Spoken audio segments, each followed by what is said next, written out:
live on Facebook, YouTube, and LinkedIn. This is the Tattoo Now show, and you're watching Guy Aitchison's Reinventing the Tattoo Now Network. Sorry, Guy Aitchison's Reinventing the Tattoo Network. My name is Gabe Ripley from Tattoo Now, and this is going to be a fun show with Brandon Bean from the Dark Skin Body Art, and a great tattooer. He did an interview with Guy a couple of years ago, a year ago. He led up a panel. It was pretty awesome. And so we're going to do a little bit of an introduction, let you know what we have going on in the Reinventing the Tattoo Now network while he comes on and we know that it's working. So actually, let us know that it's working for you in the chat rooms. If you can let us know where you're beaming in from, let us know if you're drawing or if this is your first time here. The other thing that is awesome to know is if you tag people that are interested in tattoos or body art, then if you're drawing or if this is your first time here, again, a little bit of that is awesome to know. Sorry, a little bit of echo panic. I'm doing the tech and the hosting. I appreciate you bearing with me a little bit here. Like I said, I'm gonna check over on the YouTube. The YouTube channel is always kept up to date. The podcast is always kept up to date. But ultimately, if it's 2 o'clock in the morning, awesome, or if you're trying to figure out exactly how to recommend this to one of your friends, they could always go to just www.reinventingthetattoo.com to get all of the latest and greatest. I'm going to actually do a little bit of a screen share here and show you some of what we got going on here. So this is the Reinventing the Tattoo website. And as I was saying, if you scroll down here, this is actually each latest show will be right here on the homepage. I'm very excited to catch up with these shows. These are all of the recent replays. And right below here, we've got our Reinventing 24/7. This is a network of replays. So we've got 5 different shows going on at any given time. Pretty soon we'll be on the Roku. Currently, we've got the Reinventing Live Drawing Group Visual Priority Exercise. This is actually a sample of the Monday night exercises that Guy does with tattooers. And also playing is the Monday Morning Drawing Group replay from April 12th. Drawing Finger Waves Group Exercise with Andre Malcolm. These are, you click over here to change the channel here. And yeah, like I said, this is basically 24/7 art inspiration for you. If you click on next page, we even have the global channel. This is in Spanish. This is a Spanish seminar that we did. I did this at Off the Map the Old Shop way back in the day. Anyways, you could always find the event schedule right down here. If you click on watch upcoming events, boom, you get landed right here. And you'll see that we have 5 days a week. We have 1 to 3 streams going out. This is the Wednesdays. I do the Tattoo Now show. Reinventing drawing groups at 1 o'clock on Sundays, 9 o'clock in the morning on Mondays, the Tattoo Weeklies at 11 a.m. every Monday with Jake Meeks from the Fireside Tattoo Network and Lauren Gregory from Raw Pigments. And then we have paint nights with Renee. Guy's doing his exercises every Monday at 9 o'clock. If you're a tattooer, you should go straight to Reinventing the Tattoo and subscribe. 10 o'clock in the morning on Tuesdays is another drawing group with Ricardo. Like I said, Wednesdays I'm doing the Tattoo Now show, and sometimes I do the Tattoo Now business. You can see I had the replays. Matt Yule's sick-ass tattooer from the UK. Carrie Barber was 2 weeks ago. She had an amazing interview. Okay, so 10 a.m. on Thursdays are the fundamentals with Kier. So that's a subscriber exercise geared towards apprentices and whatnot. And then at 12 o'clock on Thursdays, every Thursday, we have a Tattoo Collecting Podcast. These are all shows that are happening on the Reinventing the Tattoo Now network. So thank you for beaming in and checking it out. So you can always grab the latest Reinventing the Tattoo app in the App Store, either the Google Play or the Apple App Store, excuse me. And yeah, you should definitely check it out. There's free lessons that you could check out so that, well, you'll understand what you're missing out by not subscribing. Let's see, I already went through all of the shows on demand. I'm going to talk about the special upcoming events. And that includes February 5th and 6th. We're going to be at Red Tree. So this is a live and virtual event. It's I guess they call these hybrid events these days. I've always kind of made sure that there was a lot of techie stuff happening, but you'll see this is live at Red Tree. If you go to reinventingthetattoo.com/live, you get to the all the information here. And you'll see it's February 5th and 6th, sponsored by Ink Shop Guard. They have insurance for tattoo shops. They're a special event sponsor. GuyAitchison.com, of course, Tattoo Now, and Raw Pigments. Lauren will be up there. Guy will be beaming in. And you'll see the stage events are $25, and I'll show you what we've got going on the stage there. The seminars are a little bit separate, a little bit over a week. I'll be driving out there next week at this time. Actually, I guess I'll drive out next Thursday. So what do we have going on here? If you're missing out on convention energy, this is what's like a little mini convention. This is happening at Red Tree Tattoo / True Tubes Tattoo Supply in Columbus, Ohio. Derb, who runs the Hill City Tattoo Convention, has an amazing new warehouse venue. It's got enough space for all this. We'll have like 3 booths, a couple extra tattooers there. Mostly we'll be doing stage events and seminars. Well, let me talk about a little bit what we got going on here while we wait for Brandon to get in. Let's see. Oh, looks like it is working on the Facebooks. Hi, Maria. Hi, P. Thank you very much for tuning in. And again, if you have any tattooer friends, let them know that we'll be chatting with Brandon Bean. It's gonna be pretty sick. Okay. Oh, sorry, bear with me here. Like I said, I'm doing all of the tech and the hosting and everything. Fun. We did move over to a new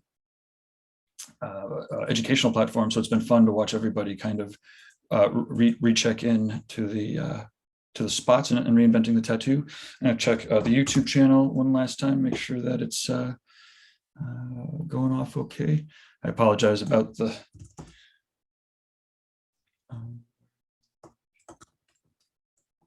double duties here. Yeah. It's funny, at the reinventing, I was like, we need to make sure that we always have a buddy system, educational platform. So it's been fun. Yeah, okay, perfect. So, reinvented the tattoo. Yeah, these special guests. I'm going to tell you a little bit about the event on the 5th and the 6th. Guy Aitchison will be beaming in each evening to do an exercise or a panel with the day's instructors. Bob Tyrell is going to be there doing a black and gray skull. We'll be filming it and doing a full seminar. I think it's only like $125. It's going to be called Black and Gray Skull from Start to Last Call.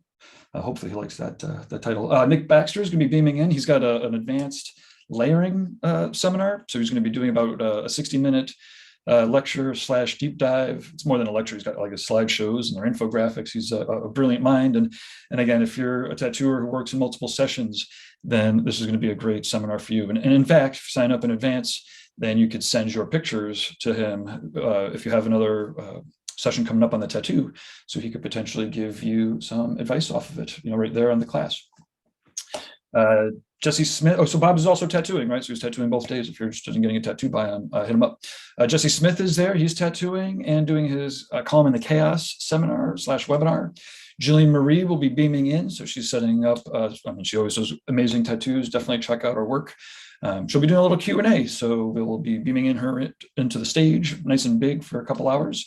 And she'll be doing some answering your questions and talking a little bit about her process. Renee Little will be there painting, doing Q&A. She's on a discussion, going to be on some discussion panels. I think she's tattooing a bodysuit, some big, massive back piece bodysuity thing.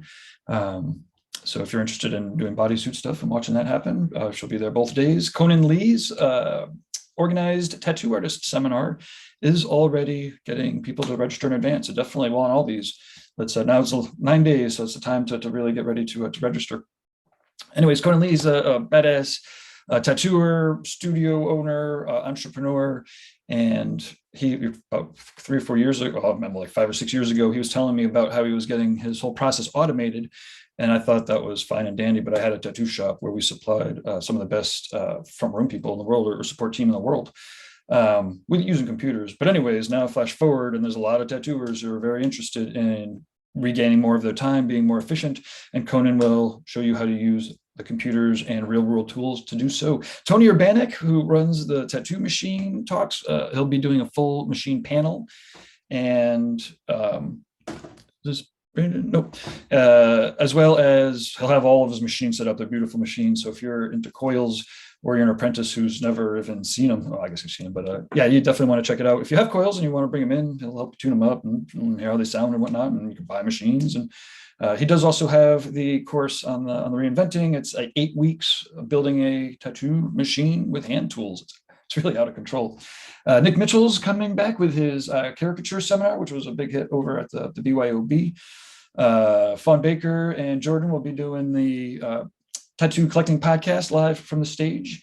Haley Adams will be beaming in a tattoo on Saturday and then being on the panel on Sunday. Derb, who is the venue host, will be doing a full tour.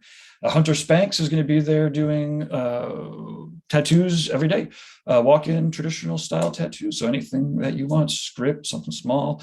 Again, anything traditional is right up his alley. He will also be painting. He does a ton of watercolor painting, and not sure if we're going to get a seminar together. He's got the seminar. I don't know if we have the space together, but if you're interested in learning watercolors, then he's definitely down with helping you learn. So show on up. Jason Leeser, who's a reinventing drawing group Zoomer leader and also a big tech guy, will be out leading up the reinventing podcast panel. And like I said, Jordan will be helping out, or not helping, he's the co-host of the tattoo collecting podcast. Full schedule is here with links to the in-person events. These are all going out straight to the artists, and then the virtual webinars will be coming right here to our new online platform, the new reinventing platform, where you can enroll in any of these seminars. Yeah. Let me just give you the quick tour. Reinventing is the reason why this is happening. And so definitely want to make sure that we plug that. And we're waiting for Brandon to beam in here. I'm going to hit him up real quick while we're looking at this. Okay, so yeah, check out some of these amazing courses here.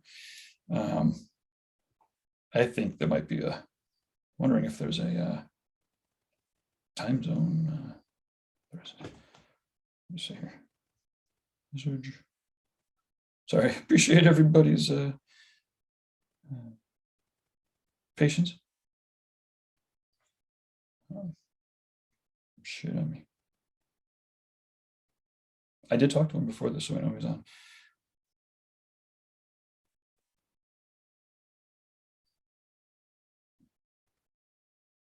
Okay, hopefully I'll be editing that part out of the podcast. Okay, other courses that we have here, the Reinventing Canon. Of course, that's the Whopper of Guy Aitchison's 25 years of refining his teaching practices.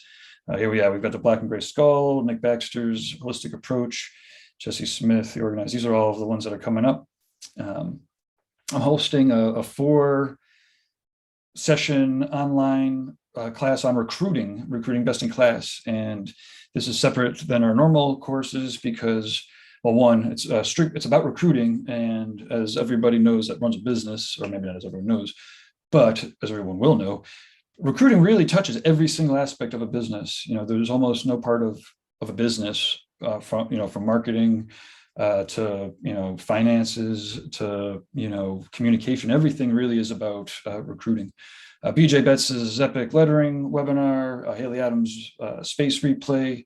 We've got the 10-hour plus Epic Bob Tyrell seminar for doing a portrait, Method of My Madness, Jake Meeks' Find Your Style.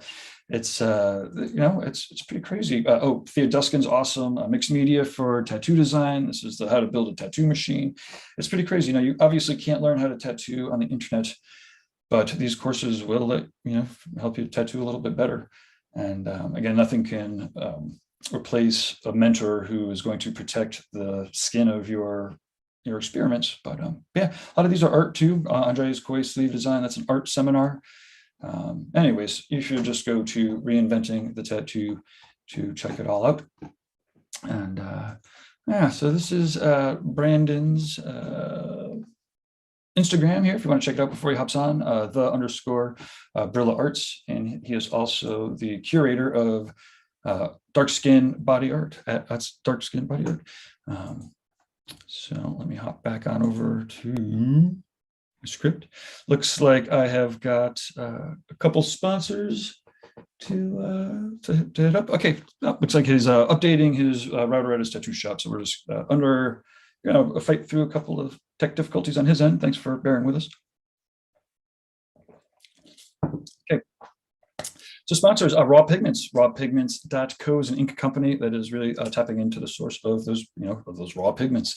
Instead of talking about them, if you go to reinventing247.com, then scroll down, you'll see there's a spot there to type in your shop's address, and you can get some samples. You also get some sample Cheyenne cartridges and Dermalize. Thank you to our sponsor, Dermalize. D-Lize Pro in the United States. Thank you to international copyright laws. It's a healing wrap. Dermalize is a healing wrap that is designed to breathe. So if you're still using saran wrap, just know that that doesn't breathe. It literally doesn't breathe. And the Dermalize will, well, basically it's designed to heal wounds like that. So it allows it to breathe and but keeps it protected. WorldTattooEvents.com is the most comprehensive tattoo convention listing website. I know because about 15 years ago, I tried to copy all of the listings for Tattoo Now, and there was no way that I could possibly keep up. I don't even know how he does it. But what he does is make sure that there is one place that has all the latest information about all the tattoo conventions, and that's Alex from WorldTattooEvents.com. You can check out his interviews on this channel too. Do a search for World Tattoo Event Interviews, the history of tattoo conventions and the future of tattoo conventions. Tattoo Now is my business. Tattoo Now, I do computer geeky stuff for tattooers. I'm basically like a part-time CTO, Chief Technology Officer, for artists or studios or for supply companies. I love putting together different computer tools. Right now, I'm really into the personalized automated systems. Basically, oh, it's awesome, CRMs and stuff. Anyways, tattoonnow.com, GabeRipley.com, and then GuyAitchison.com. Guy Aitchison is the founder and the main author of Reinventing the Tattoo. It's his inspiration that really encourages all of this interaction. He really wants people to come together to inspire each other, to create better art together, to collaborate with each other, and ultimately to get and give better tattoos. GuyAitchison.com, check out his biomedical encyclopedia. He's got DVDs there, tattoo machines, paintings and prints and stuff. It's pretty out of control. So please leave your positive reviews in the different places where you're watching, right? So the spots to, like I said, wherever you're watching, please leave a nice positive reviews. Any of your constructive criticism, please send straight to me, I guess. That is management@reinventingthetattoo.com. And if you're interested in sponsoring the show, these videos and the podcasts go up and out. For a very long time, the podcast is getting a tremendous amount of action. It's pretty cool. So if you go to any of your podcast stores, then you could check that out.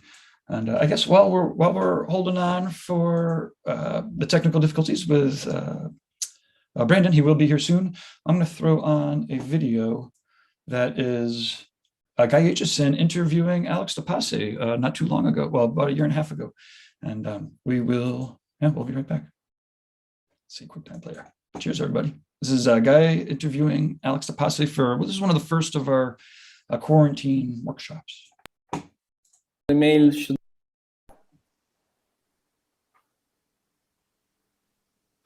Okay, so let's make sure that it's going on out. Guy, you want to give it a little bit of an intro? And okay, so it's live now. Correct. Okay, all right. Hey, everyone, thank you for tuning in to our quarantine webinar series number 3. Today is featuring Alex DePasse. He is a really experienced and prolific realist tattooist from Italy. He's also got a lot of teaching experience. He's been one of the hosts of the Worldwide Tattoo Conference events, which have been focused on education. So I'm excited to be able to talk with Alex today because he's already very experienced at explaining these complex ideas about how to render a realism tattoo, how to take that photo and make it into a good tattoo that's solid, that is going to last, while at the same time not compromising the basic essence of what is in that photo. And there's a lot more to it than that. So I just wanted to start by just getting an introduction. Alex DePasse, can you tell us a little bit about how long you've been tattooing and your art background and anything like that? Okay, first of all, hi everybody, and thanks for being here. And so I've been tattooing since I was 14. That means it was the 1990. So it's been more than 30 years right now. So it's a long career, you know. So I've seen all the parable of the tattooing industry, you know, growing and growing year by year and changing a lot in these past years. And that's great. That's great, you know. You know, it's a passion for me that I have from very long time, and that's what pushed me every day to do what I do. What do you think are some of the most impressive things that have happened in terms of tattooing changing in this last 30 years? Oh man, everything has changed. When I started tattooing by hand, you know, putting a needle on the big pen, you know, and tattooing like this by hands. So thinking now I'm using the Soul Nova Unlimited, which is a machine with no cable. It's something, it's unbelievable, you know, how it grows and how the industry grows. Because, you know, when I was young, it was like unbelievable and impossible to only imagine that tattooing should be, especially here in Italy, that tattooing should be a kind of work, a kind of job. And now it's even more, it's considered a real art form. You know, so that makes me proud of my career and happy about how the tattoos develop, the techniques and the results. So there were no color portraits back in those days, 30 years ago. I don't remember seeing any until, oh gosh, it probably the late 1990s or something like that. We had some people like Dino Cook and oh, who else? Those early color portraits. Dino was definitely one of the first. Yes, I remember when I was young. Let's say it was late 90s. You know, there were very good artists, good realist artists like Jack Rudy, like Tom Renshaw, like Paul Booth, but all of them, Hernandez, but all of them were specialized in black and gray realism. Yes. You know. And I think the color realism was a kind of ghetto side. You got the word. I don't know if I pronounce correct, but it was a kind of, you know, the old school guys was a kind of against the color portraits, because on their mind, if there is no outlines and no enough black, the tattoo can't stay forever. And in a sort of way, at that time, they were right, because until we developed the good techniques, the color portraits doesn't stay longer. And this is the kind of truth, you know. Nowadays, it's totally different. And then I can tell you that when you're relying on those earth tones, browns and tan kind of pigments, those don't have that staying power. But if you know how to combine it the right way, that's the secret. You have to combine them together and work on the contrast. But we will talk about contrast maybe later on this on this speech. We'll go a little deeper in this concept.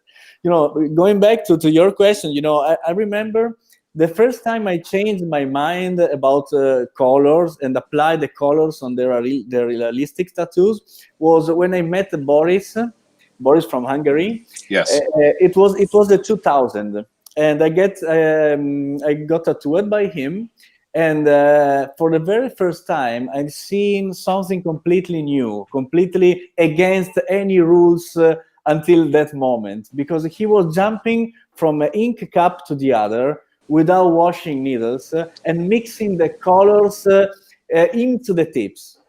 And this was completely shocked, you know, because until that moment, the rules was line, black, solid color. You clean your needles and you go with another color, solids, you know. And this completely changed my mind. So for about 3 years, I tried to learn how to use these techniques and develop my own techniques, you know, starting from that point. And it was about 2002, 2003 was my first approach to the color portraits, you know. And then few months later, I discovered on MySpace, probably you remember MySpace. Oh, yes. You remember, it was maybe one of the first social media. before Facebook, and I knew that there were about 3 or 4 very good artists. There were Mike DeMasi, Mike DeVries, and Nico. Yep. And I realized that there were some other people, some other guys that tried to do what I was trying to do, try to approach the color portrait. And they were also in the advanced level comparing to me. And this pushed me a little bit more, that this is great, how he develops day by day, year by year, sorry. So that's a little history about color portrait, But it was a very long, slow development. Like one of the things that Nico showed us was, look, here's how you can put a lot of black into a portrait and it still looks realistic. Yeah. And then you had, people pushing the limits with detail and then kind of pulling back a little bit, say, okay, maybe that's too much detail. Let's simplify a little bit. And then you've got everything in between. Like now, like Steve Butcher, he's got crazy detail, but I think that he handles it in such a way that as that softens with time, it's still going to look good. Yeah, sure. But I think many things change. Of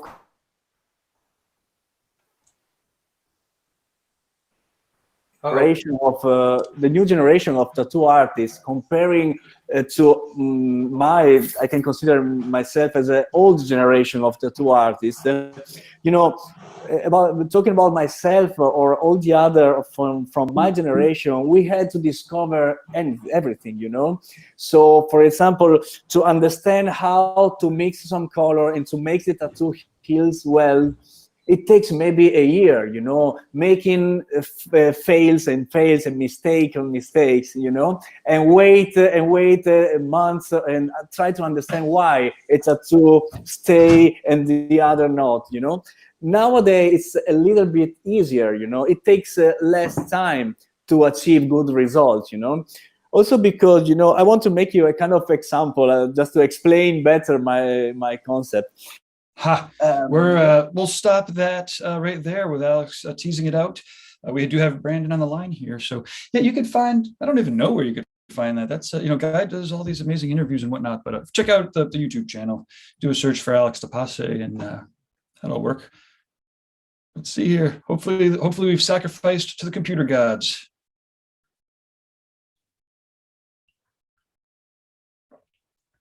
Recording in progress. Going on, Gabe? Hey, how are you?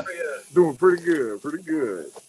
Awesome. I'm not sure. Do you have headphones by chance? No, because somebody stole them. I think my apprentice has them. No worries at all. Thanks again for tuning in and again sacrificing enough to the computer gods. Yeah.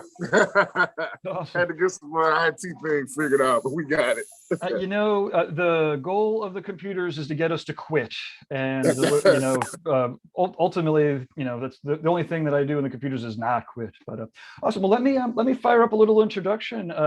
So we're back here, and Brandon Bean has beamed in. He led a discussion panel last year with Guy Aitchison. That was awesome. And since then I've been catching up on his posts and an occasional podcast or two.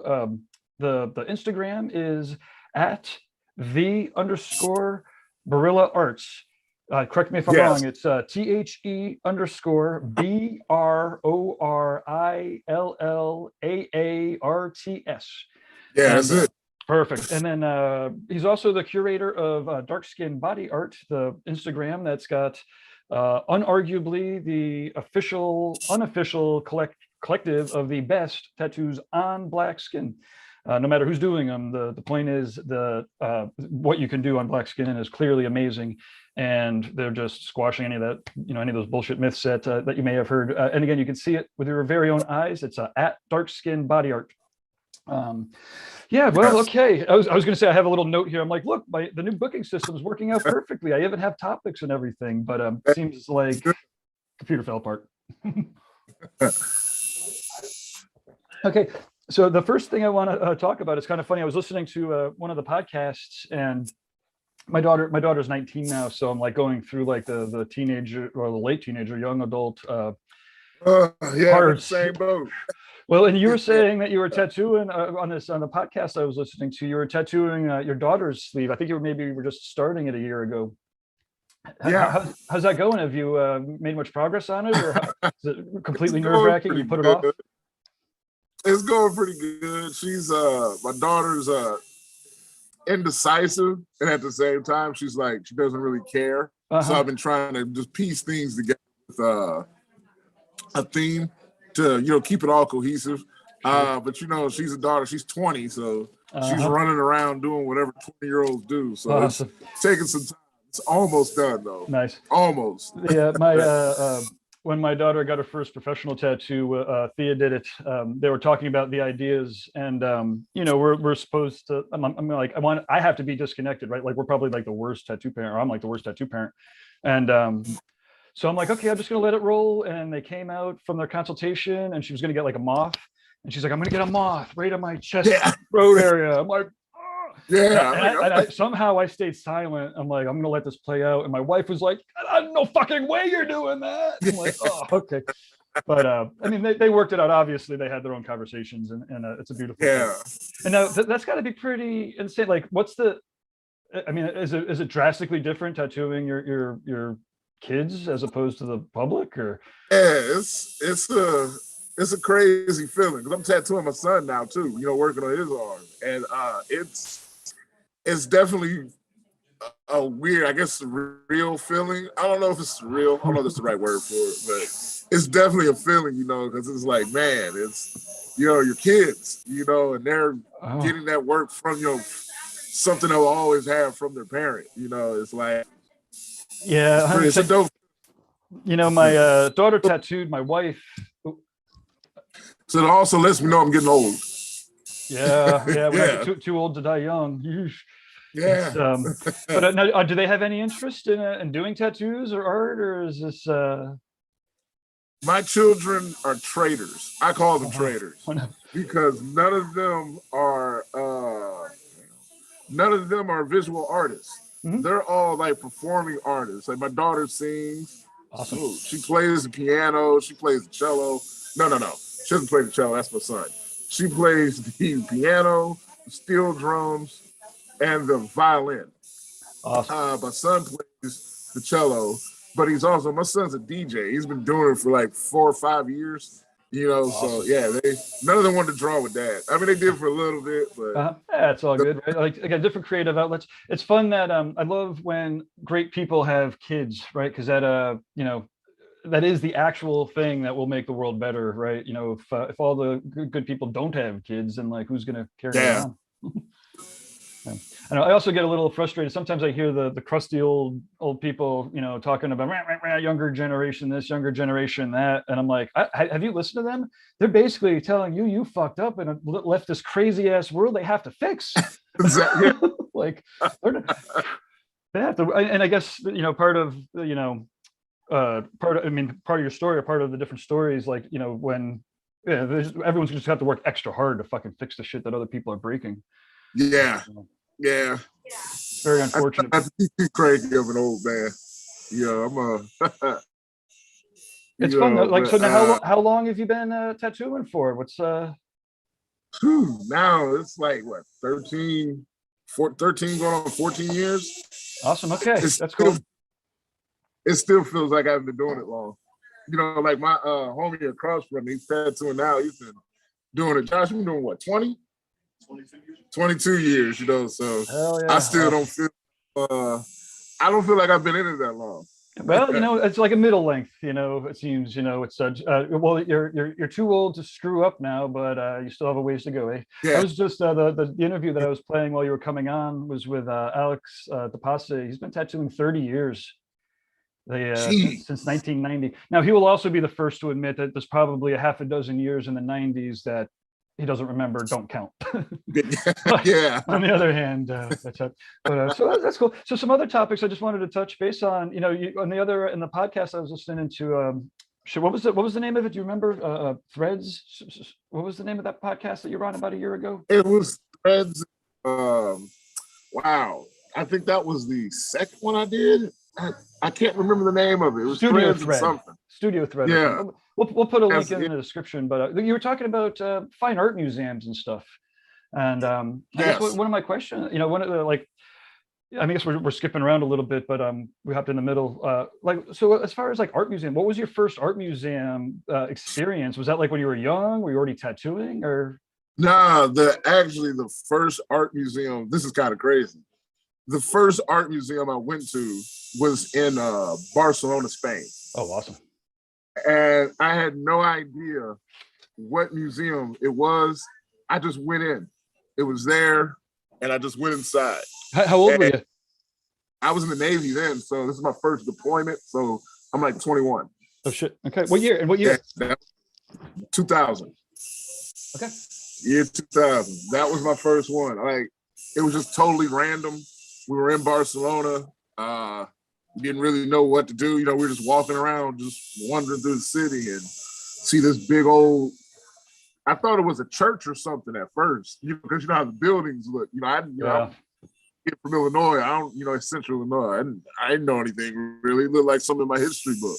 Sure. So I just went up there to look at it, you know, and it was an art museum. And yeah, that was my first one. And yeah, it was, that was my first time seeing something like that.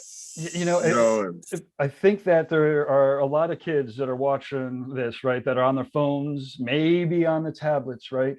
And if that's the way you're consuming, you know, 80–90% of your art, you know, in reality, when you go to one of those museums and see some of those pieces and see how rich they are, it's fucking mind-blowing still. It's a whole Spain was, I mean, they had the statues, they just be chilling in the street or like on the sidewalk, like it's everywhere. Yeah. You know, and like actually seeing the stuff that used to be little footnotes in those little shitty social history books and social studies books we had.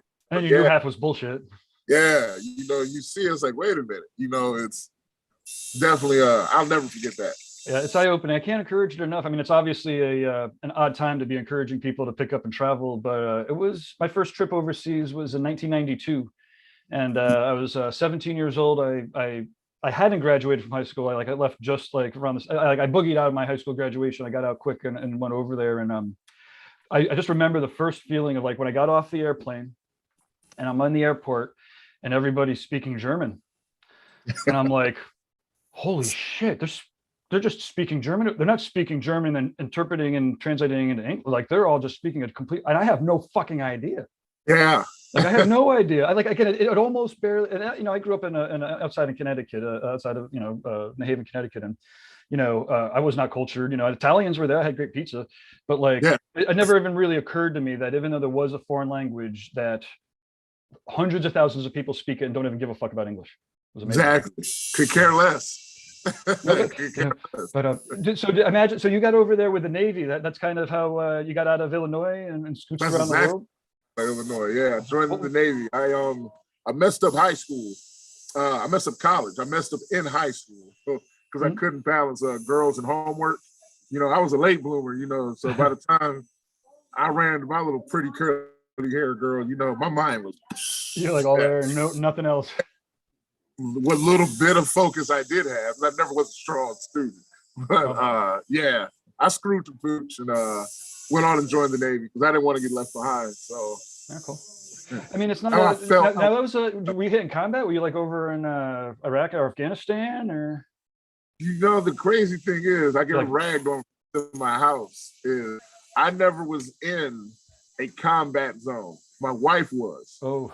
So I catch, so I catch it for that, you know. Sure. My wife was. It's tough gigs, man. I almost was able to join. I went up to the ASVABs and I was 92 or 93. It was like just before, you know, right around the end of high school. And what got me was that, again, you know, white trash. You know, I wanted to get out of there and do something cool.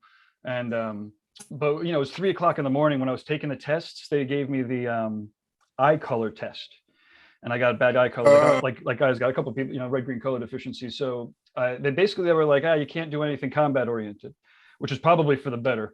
But I'm like, well, okay, well, I do computer stuff. You know, I'm a computer geek. I've been programming, and they're like, you can't do anything technically oriented. You're color deficient. And I'm like, I'm a computer geek. And they're like, not here. And I'm like, I think I got to go somewhere else. Okay. But It's a, you know, obviously that's so you got over to Europe. Were you tattooing? You weren't tattooing then. Were you drawing and creating art, or was that kind of? Yeah, I was. Yeah, I drew. I've been drawing ever since hell I can remember. Yeah. I didn't actually get into. I got into tattooing while I was still in the Navy, but it came later. This was around 20. I didn't get into tattooing until 25, 26. Is when I got into tattooing. Oh, you're not that old. I was in my rank. I know, I know, right? I know there's a few guys that got in that definitely got me beat, but yeah. No, well, it gets, you'll get to the point. At least I'm at the point now. I see somebody with gray hair, and I'm like, I don't look that old. Yeah. But anyway, like, so and that's kind of like Jesse Smith was Jesse Smith and Good Time Charlie. Those are some of the other interviews I talked to. So you're tattoo. So halfway through, you started tattooing your mates or whatever. Or? Yeah, what happened was we were in Bahrain over there, the UAE, and I had a homeboy named Johnny Renneria, and he was already tattooing, and he's the one who put me on, and like showed me how to like the ropes and stuff. Like at first, you know, I didn't know anything, you know, I hadn't really been in too many tattoo shops, you know, like in that regard. So he was already tattooing, and what happened was a couple years later, when we leave the island, there's a little hole in the wall shop here that was here, and I got him a job at that shop. Oh, cool. And here's in Virginia Beach or Norfolk? Yeah, Norfolk, Virginia. When I got back, yeah. Cool. So I get him in there, and since he works there, now I have a friend there. So that was my way to worm in, and yeah. Awesome. Fuck yeah. Sweet. That's cool. That's how I weaseled in. Nice. It's that's a pretty cool spot.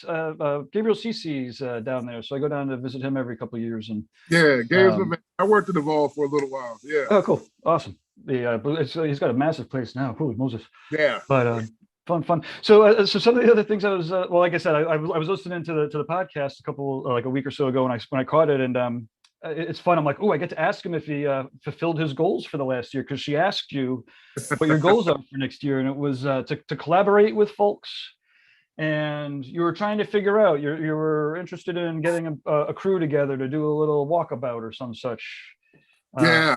Clearly, COVID's been fucking freaky. So what have you been doing for the last year? Yeah, COVID threw a monkey wrench, a big monkey wrench in my a lot of those plans. I did get my I got one sketchbook done. Awesome.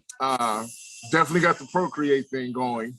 And the thing is, my sketchbook is pretty much made of my Procreate sets. I took my sets and made a sketchbook out of it. Awesome. Yeah, you know, so a couple other projects got put behind because I ended up having bigger ideas for them. So I put them on the back burner. That's really it. I didn't get to do the touring thing yet because of COVID. That was supposed to be a big one. Yeah. Well, maybe in another year or two. You know, it's still kind of as a convention promoter, I'm still freaked out. Yeah, it's I'm gonna do the one in Alabama, the Space City Expo. Awesome. My man Shaquille asked me to come down through there. You know, I'm really cool with him, so I'm gonna check it out. But I don't know if I'm really gonna be getting out like that. It's a little crazy. Like I'm going up to Derb's place in 2 weeks, in 9 days. You know, so there's so for me, it's like there's like 3 days a year or 3 times a year where I'm exposing myself. But for the most part, I live in the woods. I walk around in the woods. I actually don't need to talk to anybody in person. Luckily, I've been doing. Yeah, it's tough though. You know, we've lost people, lost friends, and see people fucking get really fucked up over it. I missed it by like a week. One of my consulting clients ended up with it, and then he ended up like a week after I was there. I was working on the project that I was meeting with, and bam, in the fucking hospital with fucking double pneumonia. I'm like, and he's healthier than I am. Fucking, you know, not much older. I'm, you know. Damn.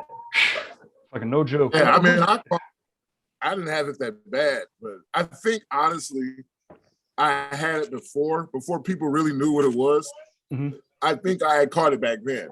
My daughter used to work at the International Hotel out here in Virginia Beach. Yeah, and like, man, it ran through my family. Like all of us that laid up. I ain't never been that sick before in my life. And so the second time when I caught it, it's like it wasn't even bad. It made me sleepy. Yeah, But like none of us like had it bad. You know, my wife has a compromised immune system, and she wasn't even. Yeah, it just, okay. Sure. You know, so we might have caught it earlier, but back then, you know, it was just a severe upper respiratory infection was what they were calling it. So, Right. Yeah. So just like a long ass cough that fucking never ends. Really bad cough. Yeah, bad chills. And yeah, it was nasty. Yeah, it's nuts. I mean, obviously, it exasperates the. Well, we don't need to get into politics and all that shit because it's fucking nasty enough already. And we're here to talk art, I guess. Although, I mean, although that said, there's no topics that I'd stay away from. You know, you're here to chat about anything that you'd want to chat about. Yeah, you can ask me anything. Cool. But let's see, what else do we have? The reference book. So you were also talking about launching the reference book of African deities and the characters and stuff. Yeah. So that is the that is one of the ones I pushed back because I wanted to do. I was thinking about maybe making it somehow involved in an NFT, like that came. But I'm not gonna lie to you, Gabe.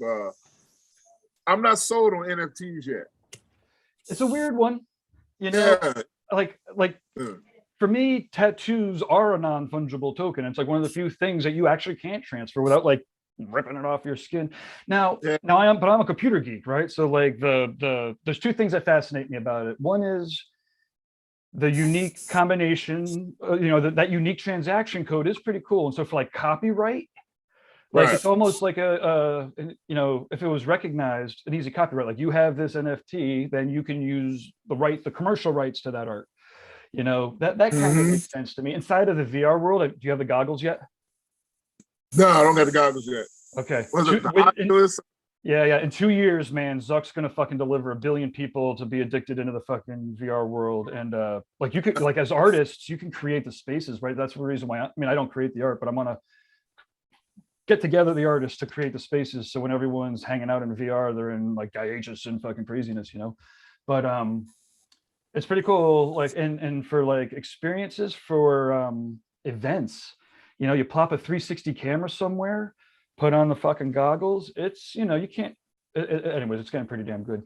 NFTs, though, you were talking about not being convinced. Yeah, you know, frankly, for me, just in that whole thing, I don't have enough money to invest in anything except for myself. So that's the main thing. It's so expensive already.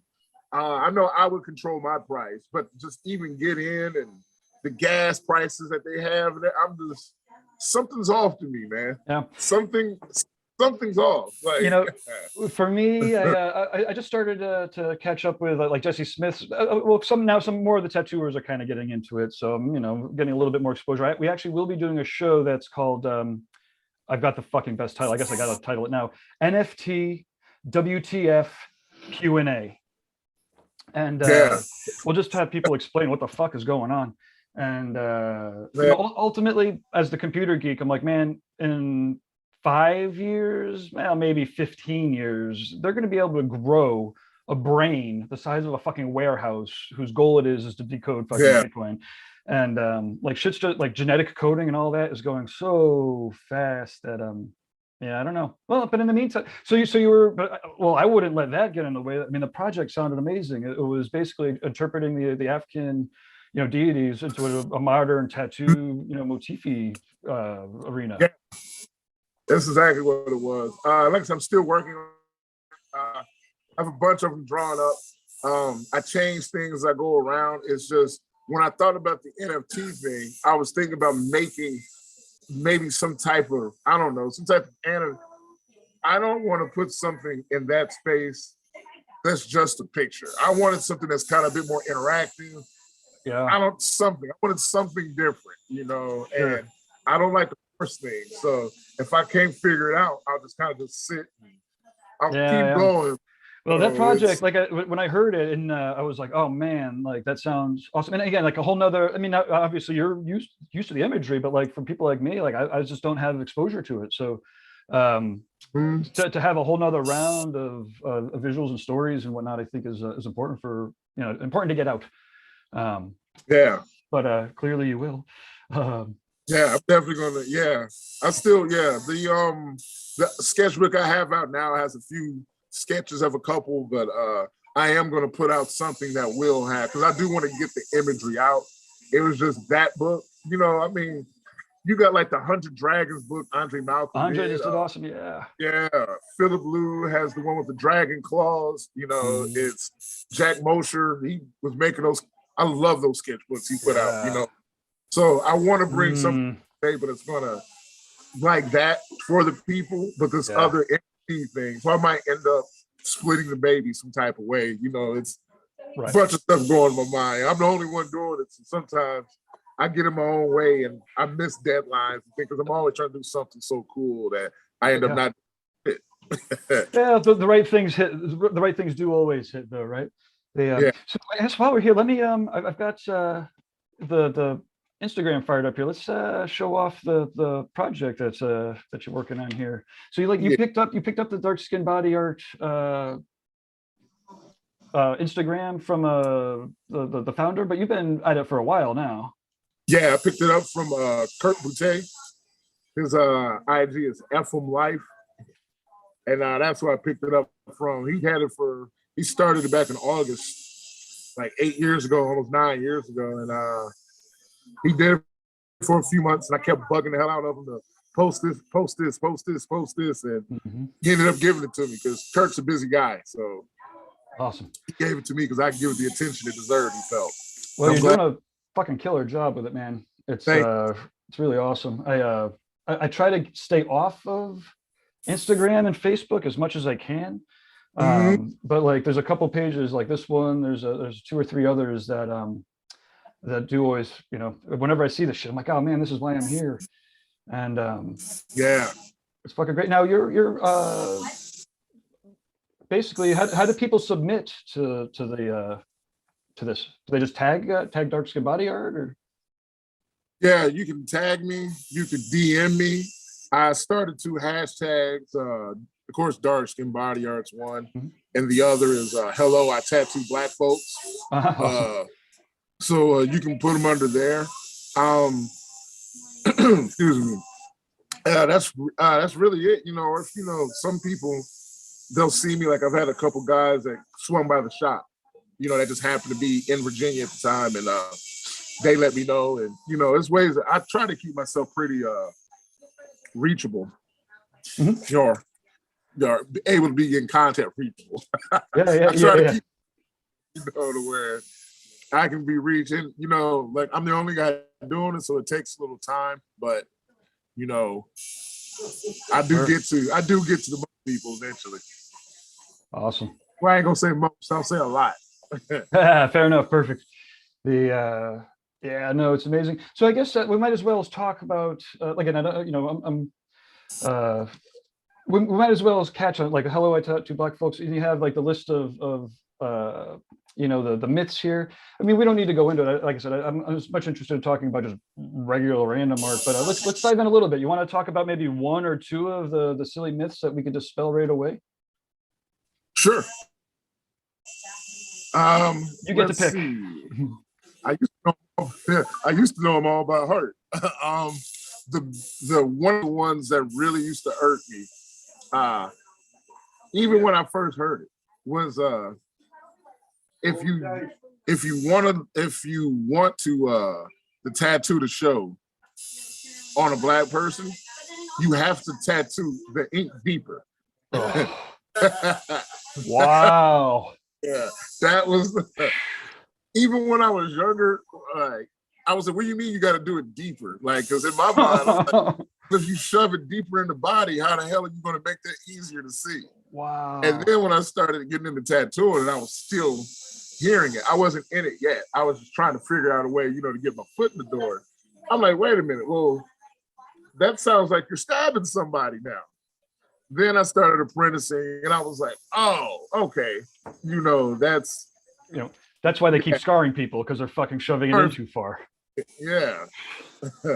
Amazing. It's like obviously the effects that you can get are, you know, I mean, again, it seems so silly to have it be like not a surprise, but to have to like dispel shit like that. That's clearly now. How much of that is just because of the recent history of tattooing, right? Like not obviously, but like seems like in America, through the 30s to the 50s, it was the soldiers, and a bunch of bikery guys, presumably white bikery guys. Like, is that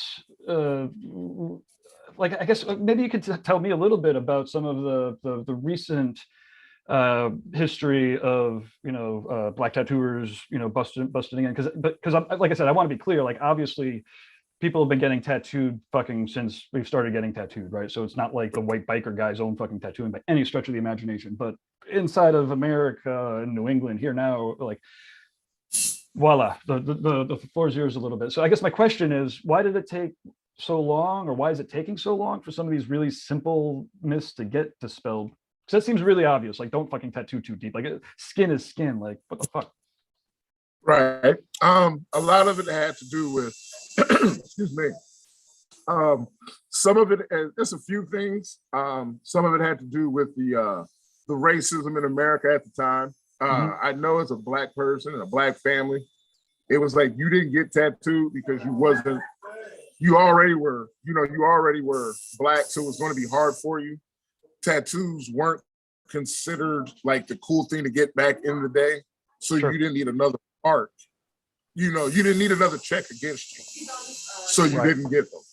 All right. So like culturally, you're like getting shit on already. So why make it harder? Okay, that sucks. Yeah, you were told not to do certain things, and then as you got older, just things just settled. So I'm a '90s kid. I'm like you. I'm a '90s kid. You just started seeing more and more people just kind of just getting them, but they used to go to the house to get them. Guys weren't really going in the shops. I didn't find out till I got older. It was because a lot of shops were telling black dudes they couldn't get the tattoos because they wouldn't show up on them. They didn't want to do the work on them. So like, I didn't know that. I'm just running around, little dirty, musty, '90s kid doing whatever I was doing. Sure. But once you started seeing people like a lot of the rappers, Dennis Rodman, a lot of those crazy guys coming out of South, 3-6 Mafia, you started seeing these guys with these tattoos, Tupac, of course. It was like, yo, wait a minute. We were able to see it. Right. And then people more of us kind of just started pursuing it. And just finding out things the hard way, because a lot of people, unlike Maya Bailey, who had and Tukey Carter, who had Julia to help them, a lot of people didn't have that. She had the knowledge. She knew, like, you got to make the tattoo bigger. Right. You gotta, you can't use these type of colors, use these, she knew that going in. Right. And she caught a lot of shit for it too.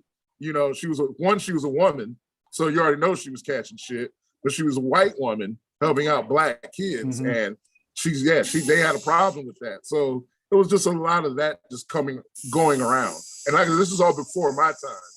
So when I made that shirt with those excuses, that's really all the stuff I heard before I got into tattooing. And when I was my first 3 years actually in it, I was still actively hearing that from tattooers and from people who tattoo aficionados and things of that nature.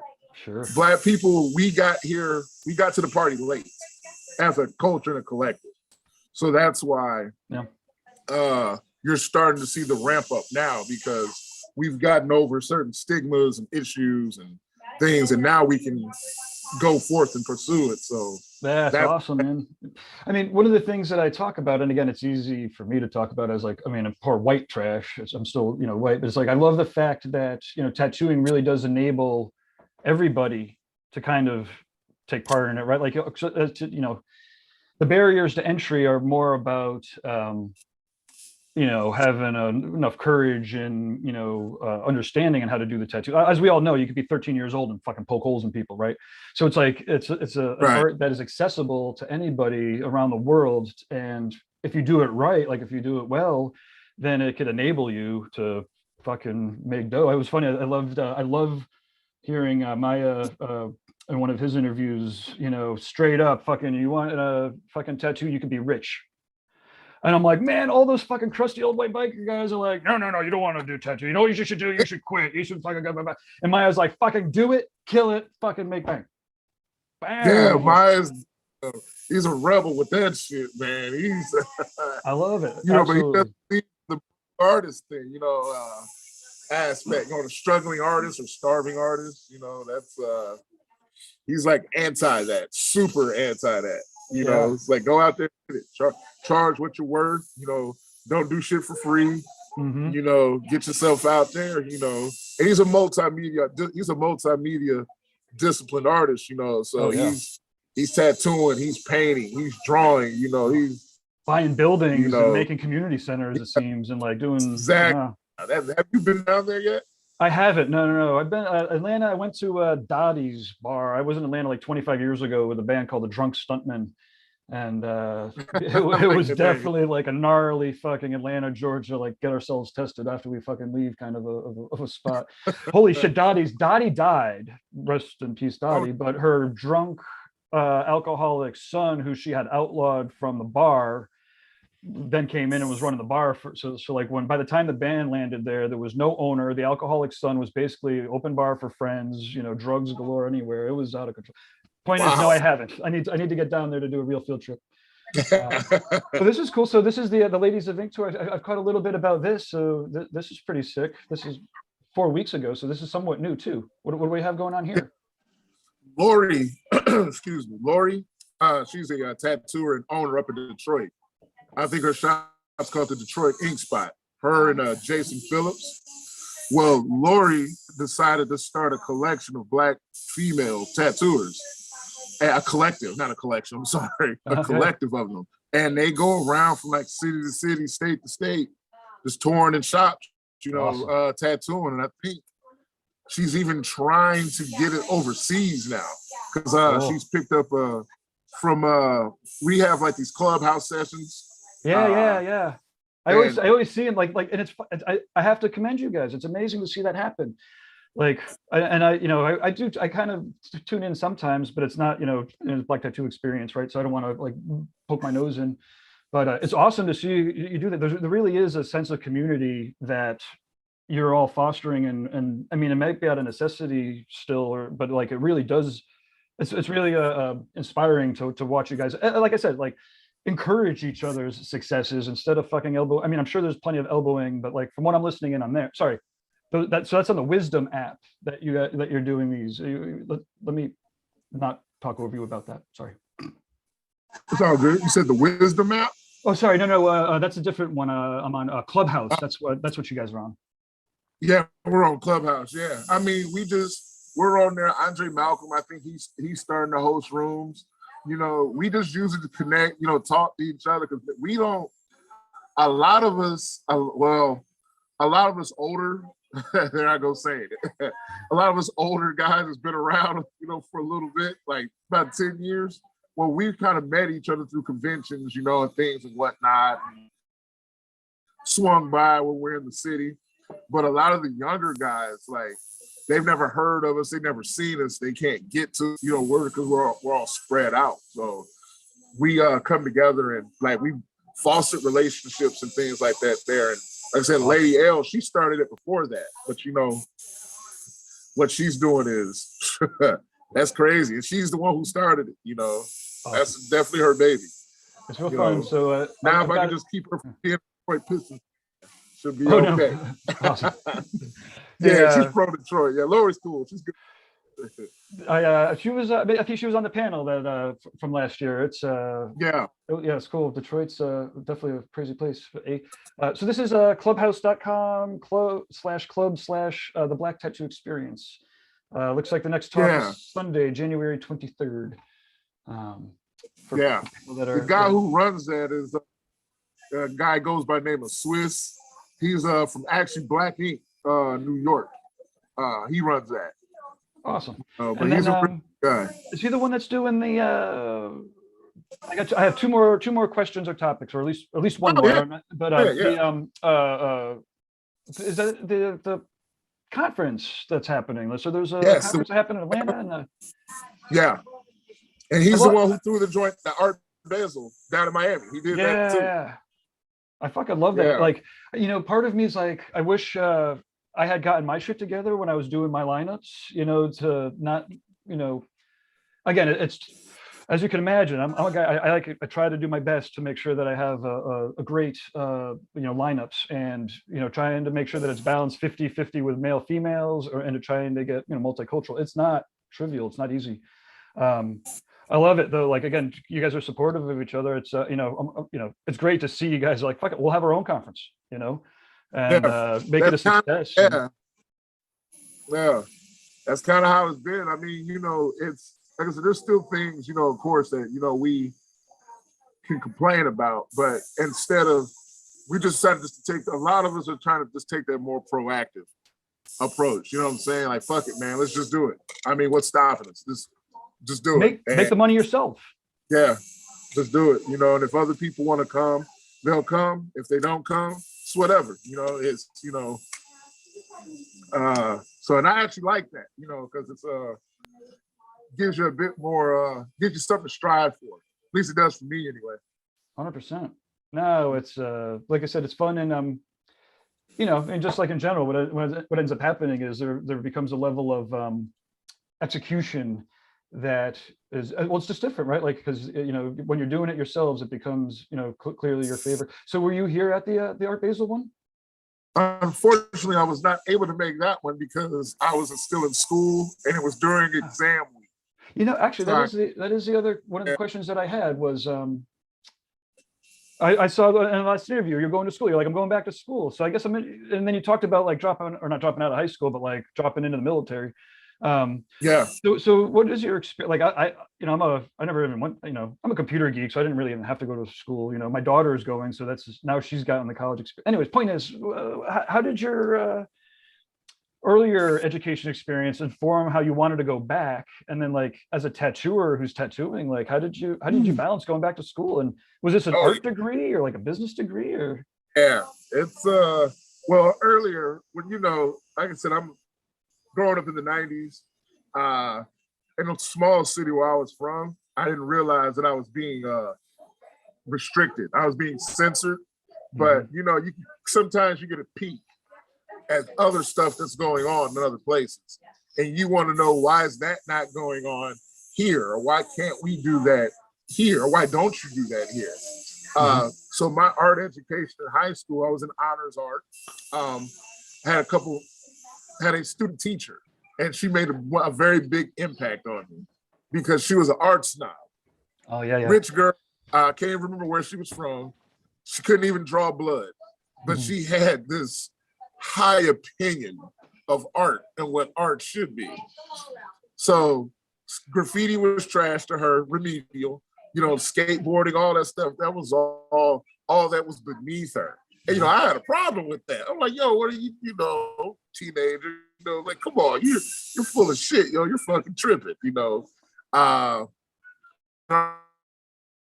He would actually let us debate her with that, you know, and because he loved the stuff that we did, you know, because he just seen like art is art, you know, that's just as tough to create as, you know, all this, you know, he was with it. So ever since then, I didn't want to go to art school, actually, because I didn't want to run into people like her. Sure. I get a little older and I want to get into comics. It's still in high school. And I'm thinking I have to go to college to be a comic book writer because that's what Rob Liefeld and all those guys did, you know. That doesn't work out. I joined the Navy, keep drawing. And just as I got older, I was like, man, I really should go get this art degree because I run into homies now. My homie Dominic Taylor, he has an art degree. Jesse Smith, right? He has an art degree. You know, a couple other guys have been to art school, and I'm like, man, I might have had art school. I might have had this all wrong. Find out Jeremy Fish went to art school. You know, one of my favorite artists. Yeah. I find out Mr. Cartoon, even though he didn't go to art school, he went to trade school. You know, so I'm like, you know what? Dude, when I saw that fucking commercial, was it a Dos Equis commercial? Yeah. I was like, I love Dos Equis to begin with. Fucking, I can't believe the motherfucker on fucking Dos Equis commercials on fucking TV. Crazy, like, right? Go for it, mother. Go for it. Yeah. So I just decided to go. I was like, you know what? I'm gonna go ahead and I'm gonna get it. I'm gonna get my degree. It's a pain in the ass. definitely gets in the way. I'm not a strong student, which is what I said like earlier. Sure. Not a strong student at all, but I How, like how long did it take? So like when you went back, so you're tattooing full time and you went to school, like what was that? I went back to school, I think 2 years ago. Yeah, 2 years. Yeah, 2 years ago. I went back. I'm still fit. I'm finishing up at a snail's pace. I had to slow down because last semester I bit off way more than I could chew. Yeah, I have an outstanding art teacher. Guy's name is Professor Ralph Irby. And he's a really, really, really good art teacher. He shows off and he draws with his left hand when he's bored. You know, nice. He draws with his right. You know, he's one of those type of guys. Awesome. Do you see that motherfucker? There's an ambidextrous tattooer who's like showing off. I hate that guy. I'll report his account, man. This is obscene. Yeah. Excuse me. Oh shit. Cool. Okay, well, I have to ask you one last question now. This is going to hit like all of our spots: the '90s comics, Black Lives Matter, and the Punisher. I was listening to an interview about the Punisher symbol and the wonkiness that's going around with. So you must want to change the logo, man. What the fuck is that about? Come on now. So I just caught like one interview with it. What do you have is that something that you're familiar with, or is that I heard about it. I read a little blip about it like last week or week before last, man. That's so just to be clear, like I didn't hear about changing the logo, right? So I was listening to an interview about the create. Well, you probably know more than I do. Like I said, I just had one interview, but the creator was doing a as it's getting co-opted, by police forces, which is kind of antithetical to the Punisher ethos. The creator had people of color do Black Lives Matter versions, and I guess how does that play out? Is that something that people are down with? Is it cool? Is it weird? You talking about with the Punisher skull? Yeah. It's the Punisher skull. I mean, we know what that is. It's the. I don't think there's any. I don't know who's offended by it. I understand the creator didn't like the fact that people were taking his symbol with groups of people who he didn't agree with were taking something that he created and using it for their symbol. But I mean, dude, they were putting that skull on fucking bombs. Sure. I mean, you're kind of late to the party. Yeah. Like, I'm not saying when you were in the Navy, it was all over the place there, right? They wrote it on the bombs. They were right on the bombs. Special forces guys got it on their guns for decades. I joined the Navy in '96. Like that thing's been everywhere. Sure. But Punisher, he's a murderer. That dude's a mass murderer. He's a sociopath. He's a murderer. So it kind of was just like it fit. Yeah. I mean, I'm not gonna knock the guy. I mean, I wouldn't want nobody using my shit for something I don't agree with either. But it's kind of also kind of like, man, like, sure. Yeah, it's the Punisher soul, man. Well, and not for nothing, but if the cops got it on his car, you kind of want to know that they're a violent sociopath, right? Like that's the guy that fucking. Didn't have it on their car because they're supposed to protect and serve. And the Punisher doesn't protect and serve; he just serves. Ass whoopings. Yeah. Oh yeah. No. What was the line somewhere in the when the Punisher was when there was some, I guess somewhere in the comics the Punisher saw the cops and it was like, you should be idolizing me, you should be idolizing Captain America. Of course I'm thinking about that and I'm like, I don't know about, I mean I know the comic book version of Captain America, but when I think about Captain America I'm like, I don't know about that either. We've been fucked up since the very beginning, Like Captain America. Yeah, he's the fool. He's the choir boy though. But I mean, I guess it's better than worshiping the Punisher. Correct. Yeah, for sure. And if you're gonna have a police force, and again, I don't know, like for me, like any large group of people is hard to trust.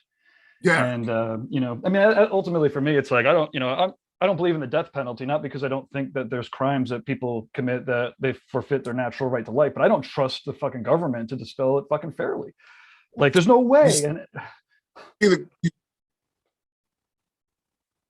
oh shit, I lost last week.